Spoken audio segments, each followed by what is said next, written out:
Hi there, my name is Peter Duffy and I am a recently retired surgeon. I was baptised a Catholic in August of 1954. It is nothing I can remember, of course. In my family, we did not really talk about Christianity. We just went to Mass on Sunday and that was it. However, growing up as a Christian and attending De La Salle College, I received a wonderful grounding and sense of belonging to something bigger. By the time I reached adult life, this grounding had instilled in me a sense of caring for people. This led to me becoming a doctor and subsequently a surgeon. Christianity and healing, to me, are quite intertwined. There is a natural flow between the two. When talking to and assisting patients, one develops a professional relationship with each person. For me, that has always meant finding a deep place of meeting of spirits. Being a Christian, I want to show respect, compassion and care for my patients. This, of course, is not unique to being a Christian, as all surgeons profess ethical standards of care. Yet, as a Christian, I try to approach patient care with the values that Jesus has shown in his life.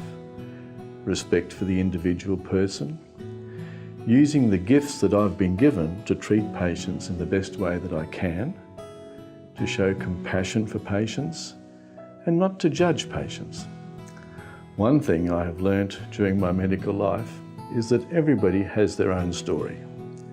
We often do not know the reasons why people talk or act in certain ways, so I've tried not to judge people, but simply to do my job and to help and heal where possible. Surgical outcomes are varied. Things do not always go smoothly. I've often prayed for patients quietly at the end of the day, knowing of their suffering and asking God to help them and their families, whatever the outcome may be. I can remember occasions during a surgical procedure where the patient's problems have been very tricky and life-threatening.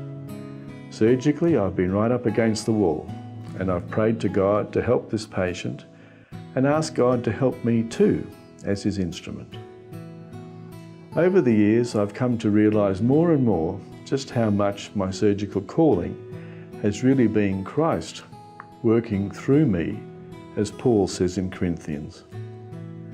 As I've aged and with a few more grey hairs, I've understood the wisdom of letting Christ work through me and showing the face of Jesus to people and patients I care for.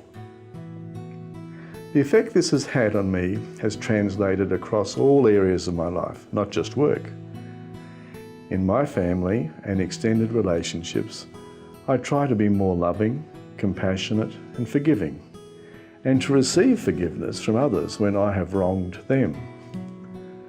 I have become more and more aware and admitted to myself my own failings and my need for mercy from God and my fellow brothers and sisters.